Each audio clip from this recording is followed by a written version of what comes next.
Si estás esperando a que el mercado se calme para poder armar tu portafolio, déjame decirte algo, ya perdiste dinero. Al final de este video, mi propósito contigo es que entiendas exactamente qué 5 ETFs deberías tener en tu radar para el 2026, porque cada uno tiene sentido ahora y cómo combinarlos sin cometer los errores que el 90% de los inversionistas están cometiendo en este momento. ¿Qué tal?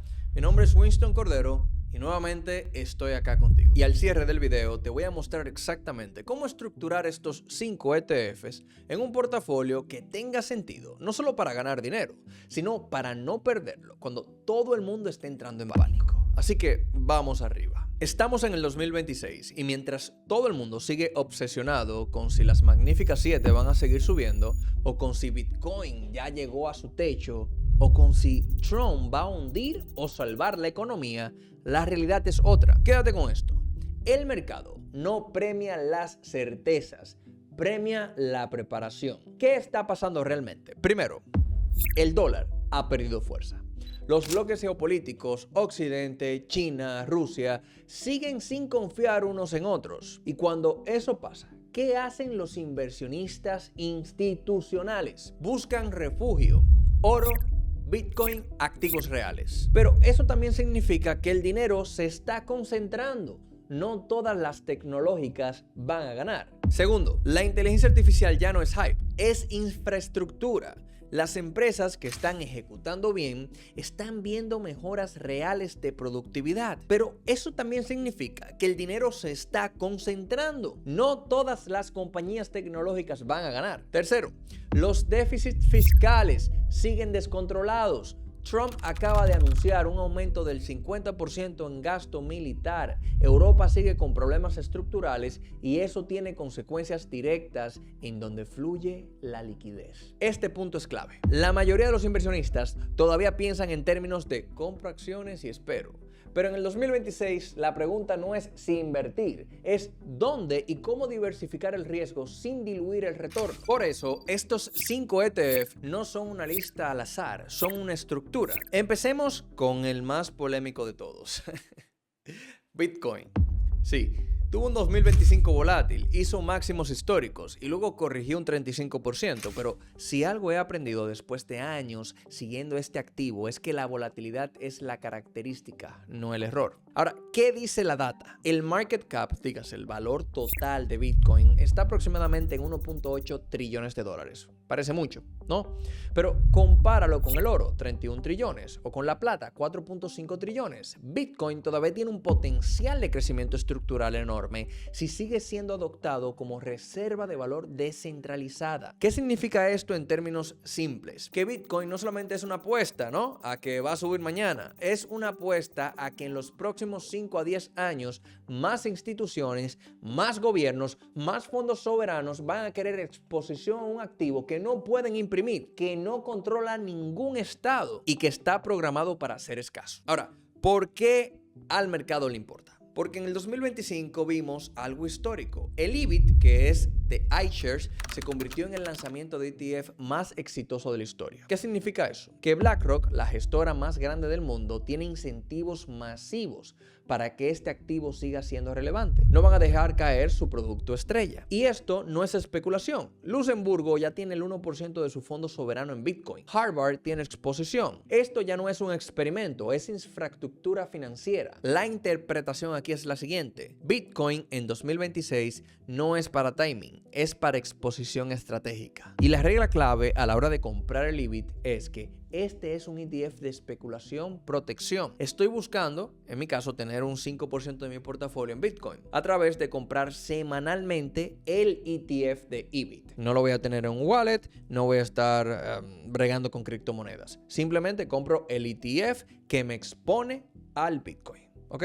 Ahora el segundo ETF, ELD. Básicamente oro, amigos. El activo más antiguo del mundo y también uno de los más rentables desde el año 2000. Ahora bien, ¿qué dice la data del oro? En el 2025, el oro tuvo un año histórico. Básicamente un 60-64% según el benchmark, ¿ok? Venía de un 25% en el 2024 y desde el 2000 ha sido uno de los activos con mejor desempeño en varios periodos, incluso superando el S&P 500 en algunos cortes, aunque no siempre supera a índices de tecnología como el Nasdaq cuando se mide su total return, ¿ok? O su retorno total. Ahora, ¿qué significa esto en términos simples? Que cuando las divisas pierden confianza, cuando los déficits se disparan, cuando los bancos centrales imprimen sin control, el oro sube. No porque produzca nada, como dice Buffett, sino porque protege lo que ya tienes. Ahora, ¿por qué al mercado le importa esto? Porque la tesis de inversión que impulsó el oro en el 2024 y 2025 sigue intacta. Déficits descontrolados, desconfianza geopolítica y divisas usadas como arma financiera. Trump acaba de anunciar más gasto militar. China sigue acumulando oro. Los bancos centrales del mundo están comprando oro a niveles récord. Aquí está la clave. No esperes del oro otro 64% en el 2026, pero sí espera una tendencia estructural alcista con correcciones normales. Hasta que no rompe esa tendencia alcista, seguimos montados con la liquidez al alza. El oro no es para hacerte rico rápido, es para que no te empobrezcas lentamente. La rentabilidad histórica del oro desde el 1970 ha sido un 6.83% anual y desde el 2000 más del 10%. Es protección compuesta. La regla cuando se va a comprar ese ETF y la que yo tengo es que este ETF es de protección. Lo que estoy buscando es tener un 5% de mi portafolio en oro a través de comprar semanalmente poco a poco, al igual que el Bitcoin. ¿Ok? Luego tenemos el ETF número 3, el QQQ.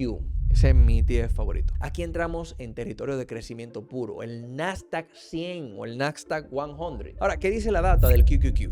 El QQQ retornó aproximadamente 21% en el 2025 en dólares.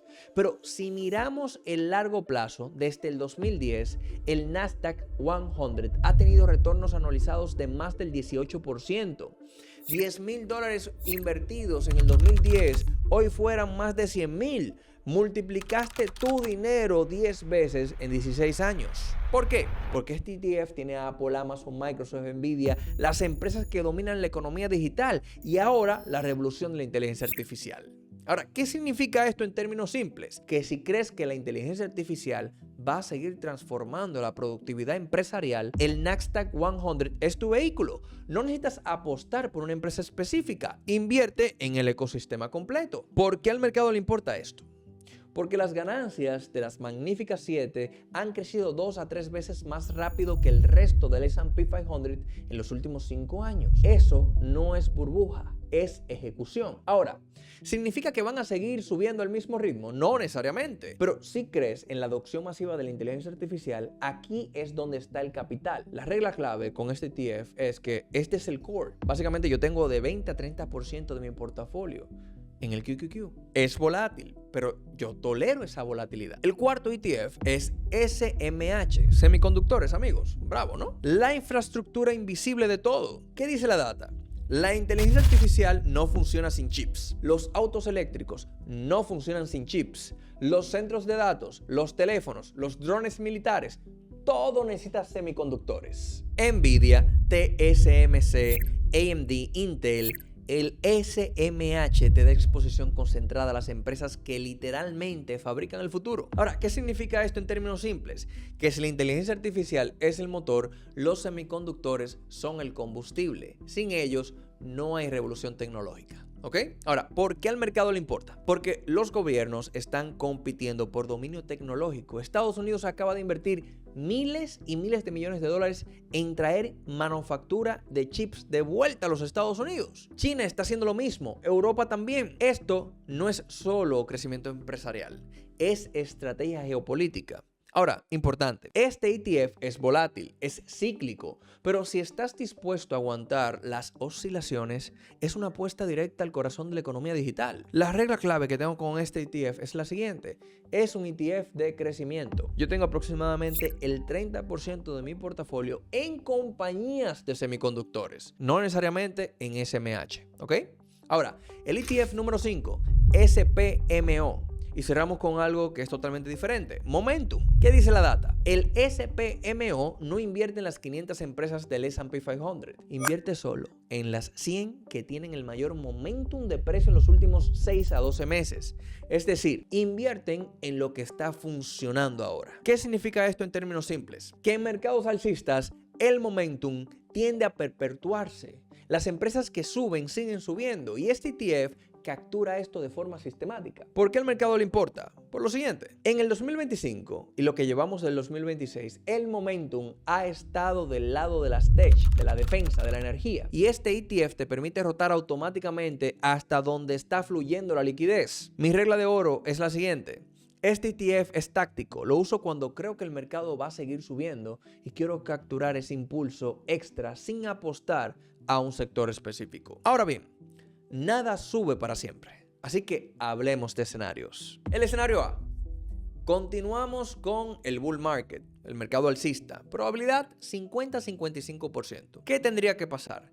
La Fed mantiene tasas estables o empieza a bajarlas gradualmente. ¿Sí? La inteligencia artificial sigue demostrando retorno en productividad real y que no hayan shocks geopolíticos mayores como el de Taiwán, Irán, Rusia, etc. ¿Ok? ¿Qué activos se benefician de esto? El QQQ, el SMH y SPMO. Crecimiento puro. Ahora, ¿qué errores cometería el inversionista emocional? Poner todo su dinero en tecnología pensando que la fiesta va a durar para siempre e ignorar diversificación. Ahora veamos el escenario B. Rotación hacia valor y refugio. Este tiene una probabilidad de 30 a 35%. Y lo que tendría que pasar es lo siguiente. Recesión técnica en Estados Unidos. Corrección fuerte en tecnología, de un 20 a un 30% que caigan las compañías tecnológicas. Y una escalada en tensiones geopolíticas. Ahora, los activos que se pueden beneficiar si esto ocurre. GLD y IBIT. Refugio y descorrelación. ¿Qué errores cometería el inversionista emocional? Vender todo en pánico en lugar de rebalancear hacia activos defensivos. Ahora veamos el escenario C, el que tiene las probabilidades menores de que suceda, de un 10 a un 15%. Crisis sistemática. ¿Qué tendría que pasar? Crisis bancaria, colapso de deuda soberana y guerra abierta entre grandes potencias. ¿Qué activos se benefician?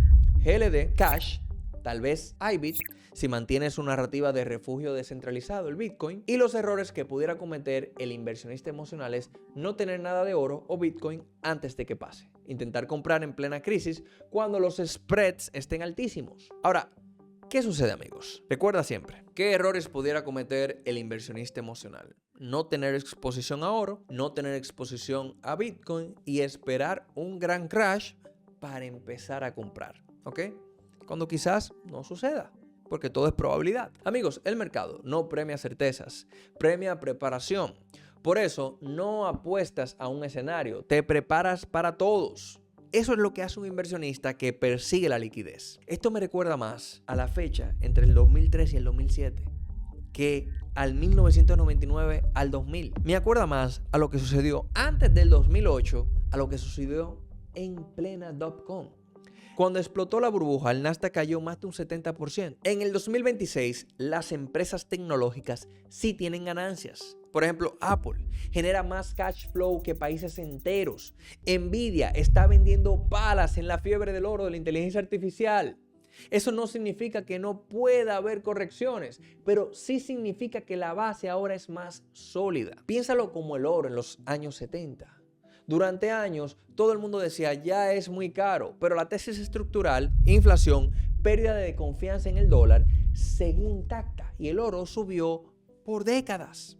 Bitcoin está en una situación similar. La adopción institucional apenas está empezando. El IBIT alcanzó 70,000 millones de dólares en activos en menos de un año. Eso no es especulación, es capital institucional que se está posicionando donde está la liquidez.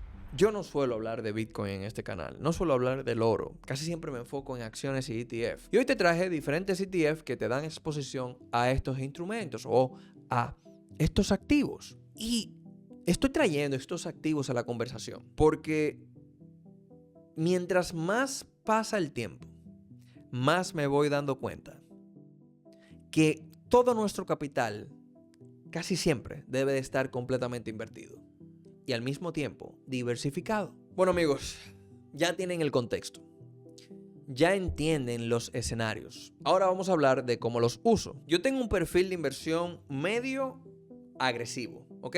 Mi prioridad siempre es máximo upside, por eso estoy buscando tener un 5% en oro, un 5% en Bitcoin, un 20% en el QQQ, un 10% en SMH y un 10% en SPMO. El restante 40% en acciones individuales. Y la lógica es simple. La lógica de este portafolio es concentrar el capital en los motores estructurales de crecimiento, tecnología, semiconductores y momentum, para maximizar el CAGR a largo plazo, mientras se asignan pequeños bloques asimétricos a oro y Bitcoin como seguros ante riesgos monetarios y geopolíticos de baja probabilidad pero de alto impacto. Los ETF aportan un beta eficiente, disciplinado y exposición sistemática a tendencias dominantes, y el 40% en acciones individuales se reserva para generar un alfa mediante convicción y análisis profundo, aceptando la volatilidad como el costo necesario para capturar outperformance que sea sostenido en un entorno de innovación acelerado y que evidentemente cada día la moneda tiene una mayor degradación, el dólar pierde más valor.